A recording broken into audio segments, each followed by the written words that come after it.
America आणि Iran यांच्यात युद्धविराम होण्यासाठी पुन्हा एकदा चर्चेची फेरी होऊ शकते या बातमीमुळे भारतीय शेअर बाजारात आज सकारात्मक वातावरण निर्माण झालंय। त्यामुळे गुंतवणूकदारांचा आत्मविश्वास वाढला आणि शेअर बाजारात तेजी आली। दिवसभरात सेन्सेक्स 1263 अंकांनी वाढून 78111 वर बंद झाला, तर निफ्टी 388 अंकांनी वाढून 24231 वर गेला। परिणामी आज एका दिवसात गुंतवणूकदारांच्या संपत्तीमध्ये 9.11 लाख कोटी रुपयांची भर पडली। भारतीय शेअर बाजारातील आजची सुरुवात सकारात्मक झाली।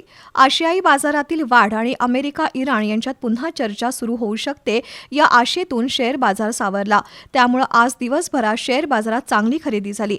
दिवसभरातील चढ उतारानंतर सेन्सेक्स 1263 अंकांनी वाढून 78111 वर स्थिरावला, तर 388 अंकांनी म्हणजे 1.63% वाढलेला निफ्टी 24231 वर थांबला।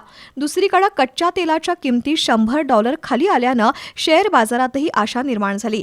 आज दिवसभरात IndiGo, Power Grid, Tech Mahindra, TCS, Asian Paints, L&T, Adani Port, Sun Pharma, Kotak bank, Eternal, Trent या कंपन्यांचे शेअर्स वधारले, तर ICICI bank, Axis bank, Airtel या कंपन्यांचे शेअर्स घसरले।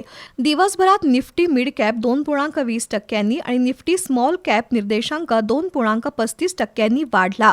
या सगळ्या परिस्थितीत गुंतवणूकदारांच्या संपत्तीमध्ये आज एका दिवसात 9.11 लाख कोटीची भर पडली। त्यामुळे पुन्हा एकदा गुंतवणूकदारांमध्ये समाधानाची भावना आहे।